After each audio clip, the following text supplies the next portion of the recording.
oral questions. Bill first reading, Peak Tramway Amendment Bill 2013. Bill second reading, Secretary for Transport and Housing. President, I move the second reading of the Peak Tramway Amendment Bill 2013. The bill.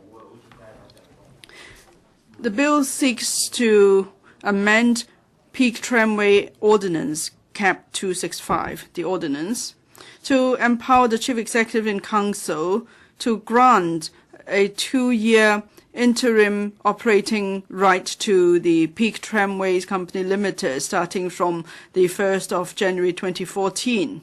This is to allow the continuation of Peak Tram services upon the expiry of the current operating right at the end of this year.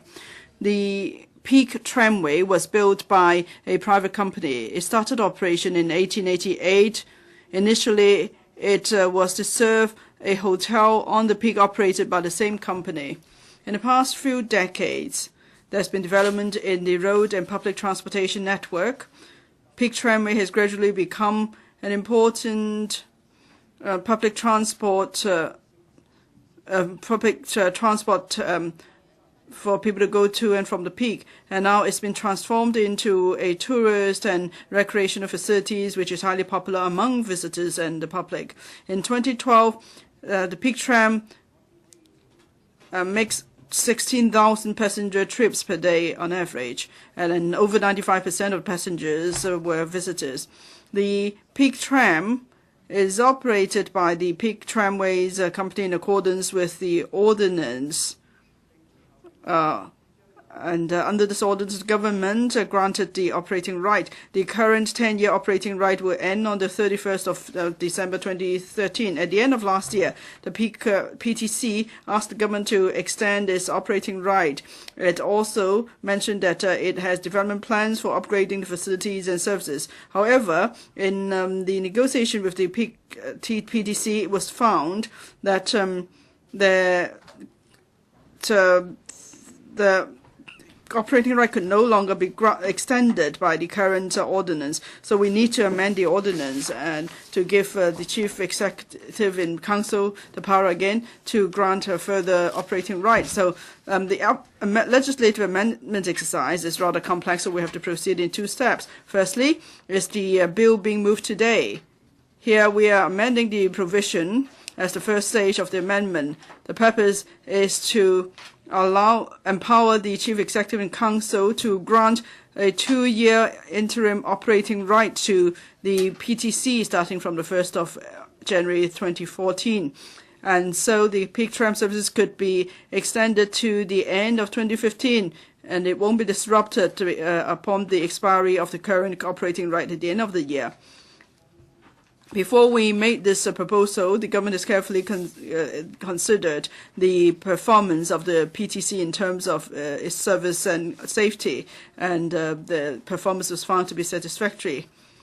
On the 19th of July this year, the panel on transport was consulted on the proposal. Members of the Economic Development Panel also attended the discussion. Members generally agree that the Peak Tram service should not be disrupted because of the legal issues so identified.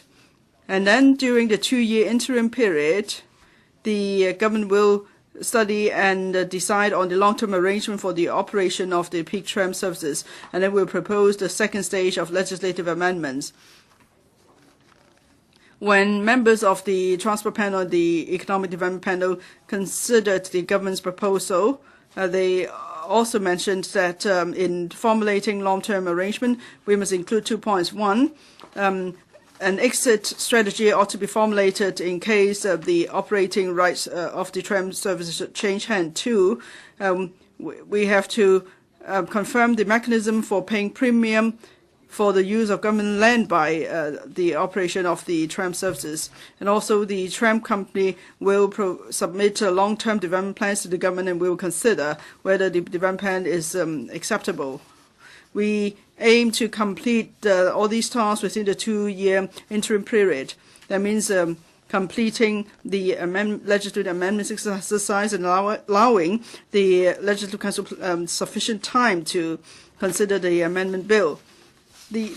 President, the Amendment Bill seeks to empower the Chief Executive Council to grant an interim operating right to the PTC so that tram services will remain an important tourist destination in Hong Kong in the next 2 years.